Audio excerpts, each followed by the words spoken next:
আপোনালোকক খুচিমতে ভোট দিব। মোৰ তিনিটা সিদ্ধান্ত আজি মই ঘোষণা কৰিম। তিনিটা সিদ্ধান্ত। এটা হৈছে মই নিৰ্দলীয় হৈ ইলেকশ্যন খেলিম। এক,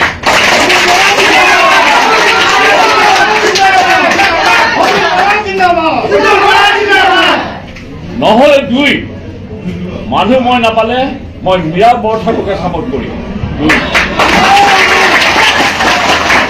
তিনি হ'ল, নহ'লে মই যদি মোৰ কৰ্মকৰ্তাসকলে কয় আপুনি মনে মনে বহি থাকক, তেখেতলোকৰ নিৰ্দেশত মই মনে মনে বহি থাকিম। এই তিনিটাই মোৰ অৰ্থত মই ৰাজনীতি কৰিছোঁ, কৰিম তেওঁলোকে যদি কয় আপুনি কিছুদিন মনে মনে থাকক, মই হয়তো 22 তাৰিখে ৰাতি এই তিনিটা সিদ্ধান্তৰ ভিতৰত যিকোনো সিদ্ধান্ত, এইটো মীৰা বৰঠাকুৰক সমৰ্থন কৰক, সেইটো বাৰু মাজত থাকি যাব, সেইটো বেলেগ কথা। বিজেপি হৈও আপুনি বিজেপি চাপৰ্ট কৰিব পাৰে, বেলেগকো চাপৰ্ট কৰিব পাৰে। ভোট দিওঁতে কোনে কাক দিছে কোনে জানে, ভোটটোতো গোপনীয় ভোট, সেইটো কোনেও নাজানে কাক কোনে ভোট দিছে, সেইটো নিজে কৰিব পাৰে, সেইবিলাক মই একো নহওক। কিন্তু মই ইলেকশ্যন খেলিম 22 তাৰিখে সন্ধ্যা সময়ত যদি ৰাতি যদি মই কিবা কাৰণ খেলাটো নকৰোঁ বুলি ভাবিছোঁ চবৰ উপদেশ মৰ্মে, কাৰণ মই জিকাইছোঁ আমাৰ পঞ্চায়তৰ গোটেই সোপা জিকিলোঁ। জেডপিচিৰ পৰা আঞ্চলিক পঞ্চায়তৰ পৰা গাঁও পঞ্চায়তলৈ ৱাৰ্ডলৈকে GMCৰ চব জিকিল। আৰু এই মৃগেন শৰণীয়া আহি মোৰ ওচৰ পাইছিল।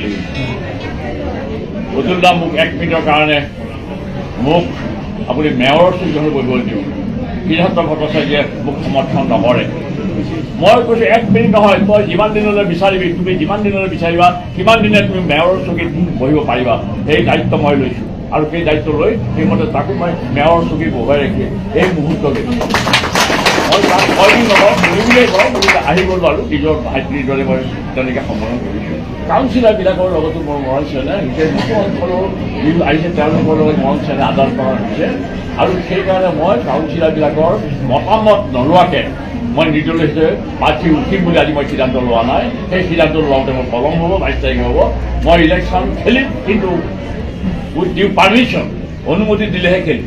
মোৰ দলৰ মানুহে মোক অনুমতি, দলৰ মানে অনৰ কথা কোৱা নাই, দিছপুৰ সমষ্টিৰ 33, 34 বা 52 যিবিলাক মানুহ আছিলে এটা সময়ত, আজি যদিও তেওঁলোক আঁতৰি গৈছে বা আঁতৰি যাব লগা হৈছে, কিন্তু এইখিনি মানুহৰ মোৰ সমৰ্থন লৈহে মই ইলেকশ্যন খেলা নেখেলা সিদ্ধান্তটো আজিতো খেলিম।